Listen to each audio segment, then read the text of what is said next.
کہ غصے کے عالم میں آپ کا واقعی مار دیتا ہے، لیکن غصے میں پتہ ہی نہیں چلتا کون سا گھوسا کون سا مکہ کس کو لگ جاتا ہے نا جی۔ اب کو بندہ کہ میرا ارادہ نہیں تھا تو سزا ملے گی کہ نہیں ملے گی؟ تو اس لیے حضرت بہلول دانا رحمۃ اللہ تعالیٰ علیہ فرمانے لگے کہ رب ہے، اس کے جلوے جگہ جگہ نظر آتے ہیں اور اس کی ذات قیامت میں نظر آئے، وہ کس طرح کا ہے، کس معیار کا ہے، کس حال میں ہے، یہ پتہ قیامت میں چلے گا۔ آپ نے فرمایا تیرا تیسرا سوال کیا تھا؟ کہنے لگا جی میرا تیسرا سوال یہ تھا کہ شیطان آگ سے بنا ہے تو آگ کو آگ میں ڈالیں گے تو اسے کیا تکلیف ہوگی؟ تو آپ فرمانے لگے تو کس چیز سے بنا ہے؟ کہنے لگا مٹی سے۔ تو فرمایا میں نے تجھے کیا مارا ہے؟ کہنا مٹی۔ فرمایا درد ہوئی ہے؟ کہنے لگا بڑی۔ فرمایا اسے بھی ہوگی۔ ہوئی ہے نا درد؟ کہنے لگا ہوئی ہے۔ تو فرمایا اسے بھی۔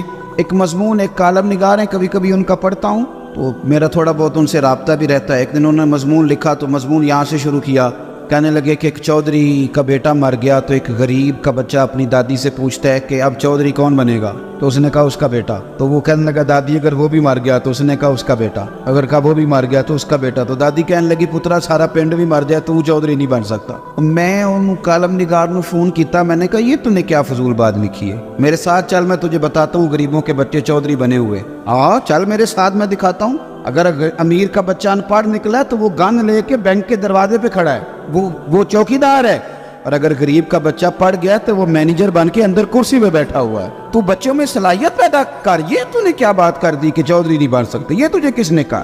یہ تو بچوں کو اقبال کہنے لگے کہ شکایت ہے مجھے یا رب خدا بندان مکتب سے، سبق شاہی ہے بچوں کو دے رہی۔ یہ آپ کیا بات کر رہے ہیں؟ انہیں بتاؤ کہ تم سارا کچھ بن سکتے ہو، تمہارے اندر کیا کمزوری؟ حضرت بہلول دانا نا رستے میں بیٹھے تھے تو ہارون رشید حج کر کے آ رہا تھا۔ تو رب کے بندے بھی رب کے بندے ہوتے ہیں، اسی کسی دے کچھ بھی نہیں لگتے تے نہ کوئی ساڈا دردی۔ آج صبح کچھ دوست مجھ سے ٹائم لینے آ گئے تو قاری صاحب گئے ہیں، میں نے مسجد بھی وہاں رکھی ہوئی ہے جہاں آگے بس پیلیاں ہیں، سادہ سا کام رکھا ہے، چھوٹا سا نظام رکھا ہے۔ تو میں نے کہنے لگے جلسے دے پیسے کنے لیندے ہو؟ میں کہ ساڈی مسیت مدرسہ تے ساڈا اولیا ویکھ کے تانوں لگدا ہے اسی پیسے لیندے ہوواਂਗੇ؟ کرما لیا پیسے لیندے ہوندے تے کدھر ڈیفینس وچ ہوندے۔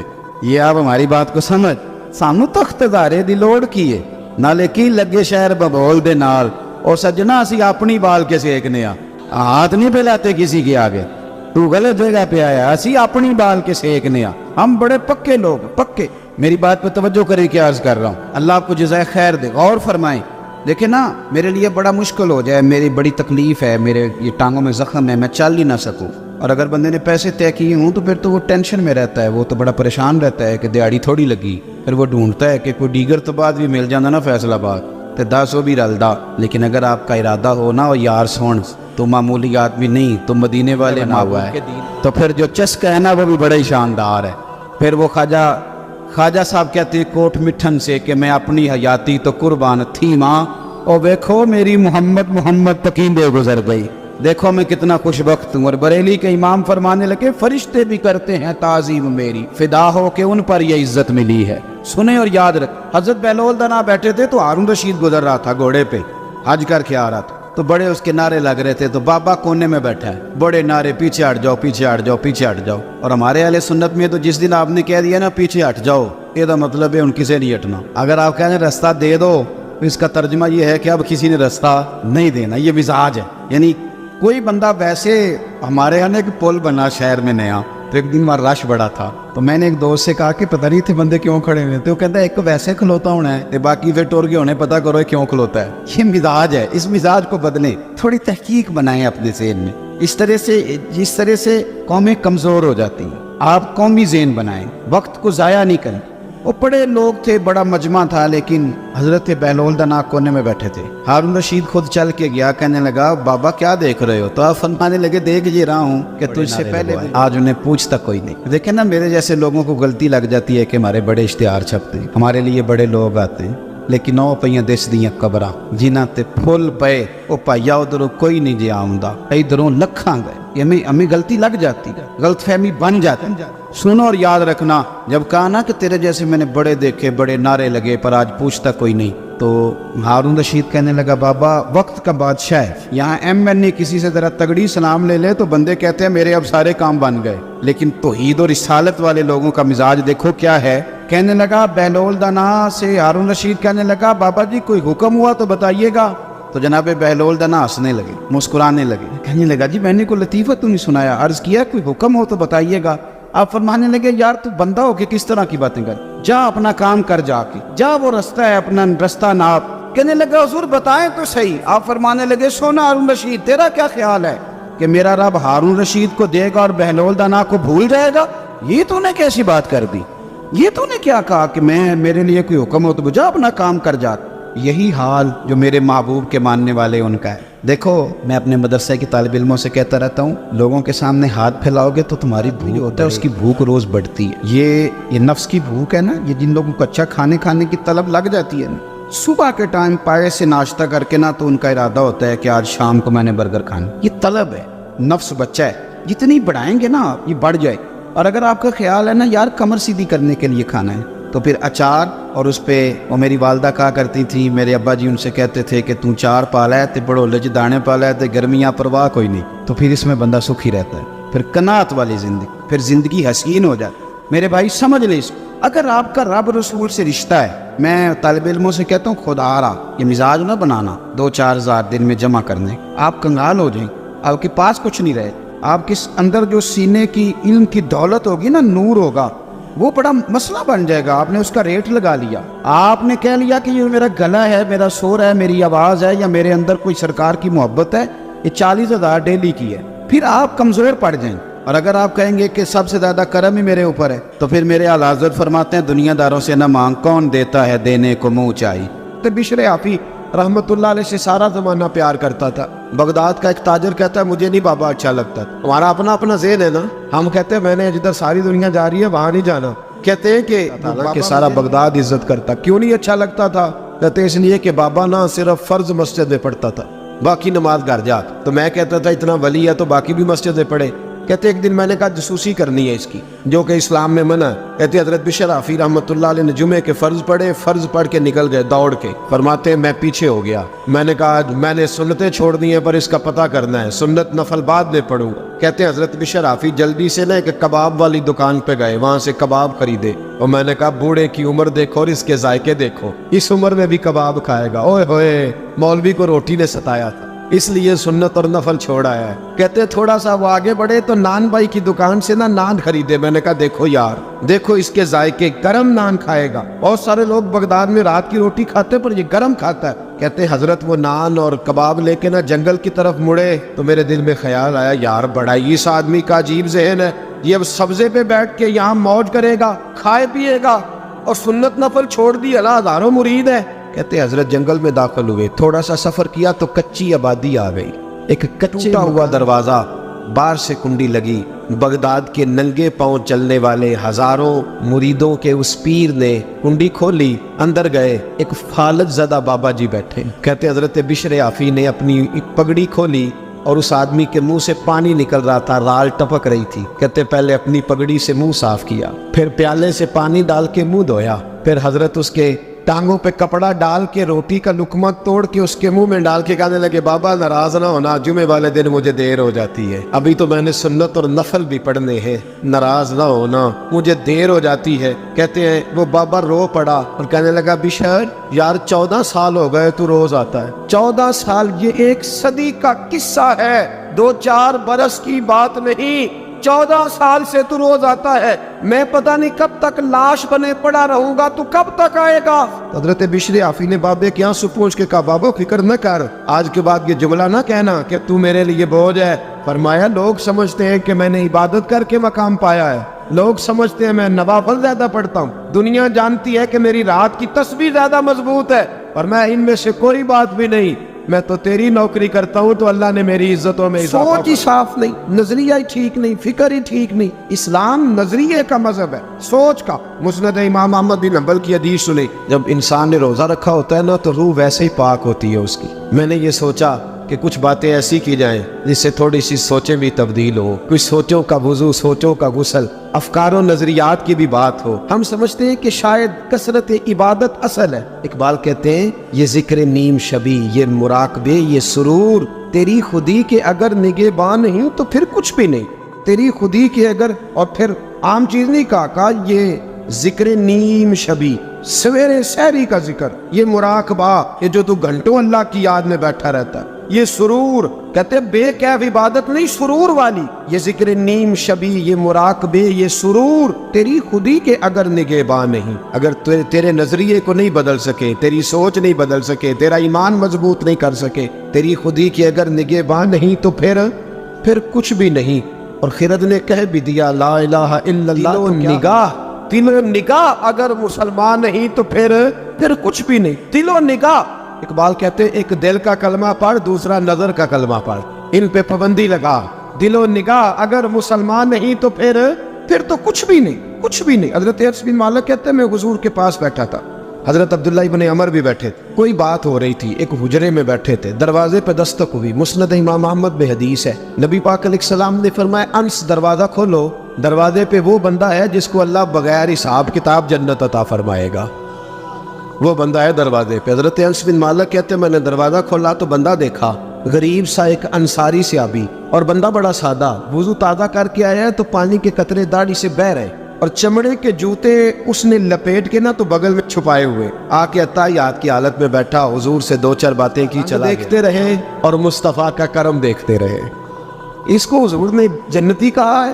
کہتے اگلے دن اسی ٹائم اسی وقت ہم حضور کے پاس بیٹھے تھے، پھر دروازے پہ دستک ہوئی، حضور نے فرمایا دروازہ کھولو، دروازے پہ وہ بندہ ہے جسے اللہ بغیر حساب کتاب جنت عطا فرمائے گا۔ کہتے ہیں دروازہ کھولا، اور جیسے ہی میری نظر پڑی بندہ بھی وہی ہے جو کل آیا تھا، اور انداز بھی وہی ہے جو کل تھا، اسی طرح پانی کے قطرے، اسی طرح جوتے بغل میں، السلام علیکم، کل حضور فلاں بات کی تفصیل پوچھنی مجھ سے رہ گئی تھی، غلطی ہوگی، دوبارہ آیا ہو۔ اس نے اپنے گفتگو کی، چند جملوں میں بات سمیٹی، چلا گیا۔ فرماتے اتفاق کی بات کہ دن تیسرا، بندے بھی ہم دونوں، میں اور عبداللہ ابن عمر، حضرت انس بن مالک کہتے ہیں دونوں بیٹھے تھے، سیم ٹائم سیم ڈے، پھر دستک ہوئی، حضور نے فرمایا دروازہ کھولو، اور مسکرا کے فرمایا دروازے پہ وہ بندہ ہے جسے اللہ بغیر حساب کتاب جنت عطا فرمائے گا۔ کہتے ہیں کھل اٹھے ہمارے چہرے، باہر گئے، دستک ہوئی تھی، دروازہ کھولا، فرماتے مجھے یقین تھا وہی ہوگا جو 2 دن پہلے آیا تھا، اور میرے یقین کے مطابق ہی کام ہوا، وہی بندہ تھا جو کل بھی تھا، جو پرسوں بھی تھا، حالت اور کیفیت اور انداز بھی وہی تھا، پانی کے قطرے بہ رہے ہیں، اور اس شخص نے جوتے بغل میں دبائے ہوئے خدمت میں حاضر ہوا، بیٹھ گیا، بات چیت کی، چلا گیا۔ حضرت انس بن مالک کہتے ہیں تھوڑی دیر ہوئی تو حضور بھی تشریف لے گئے۔ حضرت عبداللہ ابن عمر مجھے کہنے لگے یار ویسے کتنے اس کے نصیب ہیں، کوئی آیا لیٹ کے چلا گیا، کوئی عمر بھر بھی نہ پا سکا، میرے مولا تجھ سے گلا نہیں، یہ تو اپنا اپنا نصیب ہے، یہ تو اپنا اپنا، اور نہ کسی کے حال پہ طنز کر، نہ کسی کے غم کا مذاق اڑا، وہ جسے چاہے جیسے نواز دے، یہ مزاج لطف رسول ہے صلی اللہ تعالی علیہ وسلم۔ کہتے ہم لوگ گفتگو کرنے لگے، عبداللہ ابن عمر مجھ سے کہنے لگے یار ویسے پتہ کرنا چاہیے یہ کون سا عمل کرتا ہے، پتہ کرنا، جیسے ہم نہیں پتہ کرتے کہ یہ بندہ بڑا چمک گیا، پتہ کرو کون سا کاروبار کرتا ہے، ذرا اس کی جاسوسی تو کرو۔ اور بندے بھی بڑے سمجھدار ہیں، وہ سائیڈ بزنس نہیں بتاتے، وہ کہتے ہیں وہ جو میرا علیحدہ ہے وہ نہیں بتانا، کہیں یہ نہ شروع کر لے۔ حالانکہ انسان کے پاس جو خوبی، جو اللہ نے اسے دولت دینی ہوتی ہے، وہ اپنا اپنا نصیب ہوتا ہے، وہ گھر میں بیٹھے بھی اللہ عطا کر دے۔ وہ کہتے ہیں کہ پتہ کرو کیا عمل کرتا ہے، تو حضرت عبداللہ ابن عمر کہتے ہیں میں اس کے پیچھے ہو گیا، اس سے سلام لی، تو میں نے کہا مجھے 2-3 دن کے لیے مہمان بنا لو گے؟ مان نہ مان، میں تیرا مہمان، 2-3 دن کے لیے مہمان بنا لو گے؟ تو کہتے ہیں مجھ سے کہنے لگا کوئی گھر میں جھگڑا ہو گیا ہے، کیونکہ پڑوس میں ہی تو تمہارا، قریب ہی تو تمہارا گھر ہے، میرے مہمان بننے کو جھگڑا ہے؟ تو میں نے کہا چلو ایسے ہی سمجھ لو، پر مجھے مہمان بنا لو۔ کہتے ہیں میں 3 دن اور 3 راتیں اس شخص کے ساتھ رہا، وہ کتنا صدقہ کرتا ہے میں نوٹ کرتا رہا، نماز کتنی پڑھتا ہے، اس کا کیا، میں چاہتا تھا کہ وہ عمل مجھے ملے، اس کی برکت سے مصطفیٰ نے اسے 3 مرتبہ جنتی فرمایا ہے، تاکہ وہ کیفیات مجھے بھی ملے۔ حضرت عبداللہ ابن عمر کہتے ہیں کہ میں نے کوئی خاص چیز نہیں دیکھی، وہ عشاء پڑھتا تو فجر تک بستر پہ کروٹیں لیتا، اور میں الحمدللہ اٹھ کے تہجد بھی پڑھتا، نوافل بھی پڑھتا۔ کہتے ہیں وہ 1 سپارہ پڑھتا، میں 3 پڑھتا۔ فرماتے ہیں اس نے 3 دنوں میں کھجور بھی صدقہ نہیں دی، ایک کھجور بھی، اور میں نے بڑے بڑے غریبوں کی مدد کی۔ میں کہنے لگا کہ عمل تو میرا زیادہ ہے اس سے، پھر خوبی کیا ہے؟ خاص توجہ کرنا، اسلام اور دین کا جو فکری اساس ہمیں صحابہ نے دی۔ حضرت عبداللہ ابن عمر کہتے ہیں میں نے تیسرے دن اسے کہا بھائی اللہ تیرا بھلا کرے، تو نے بڑی خدمت کی، میں نے جانا ہے میرا کوئی جھگڑا نہیں ہوا تھا، میں تو بس تیرا عمل دیکھنے آیا تھا کہ تو عمل کیا کرتا ہے۔ تو وہ صحابی کہتے ہیں مجھے کہنے لگے یار تو میرا عمل دیکھنے آیا تھا, مجھے بتا تو صحیح کیوں دیکھنے آیا میرا عمل, تجھے کیا ضرورت پڑی میری جاسوسی کی؟ تو کہتے ہیں مجھ سے جب اس نے سوال کیا تو میں نے اس کو کہا بھائی تو 3 دن آیا نا, ہم بیٹھے ہوئے تھے. کہا ہاں میں آتا رہا ہوں.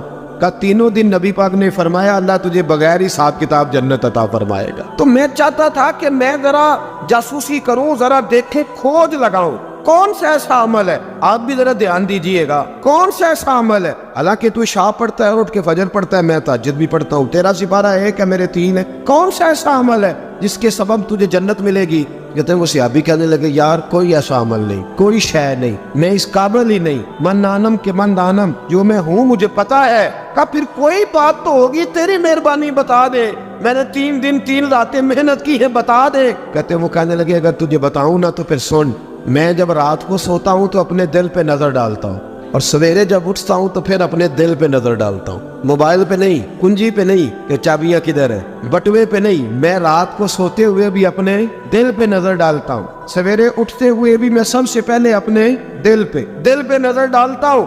فرماتے ہیں الحمدللہ میرے دل میں کسی کا حسد نہیں ہے, کسی کے بارے میں کوئی کینہ نہیں, کوئی کسی کے بارے میں میل نہیں. میں اللہ کے ہر بندے کے بارے میں سوچ, نظریہ, فکر اچھی رکھتا ہوں. اور فرمایا میں تیرے بارے میں بھی عبداللہ یہی سوچتا ہوں کہ تو مجھ سے زیادہ نیک.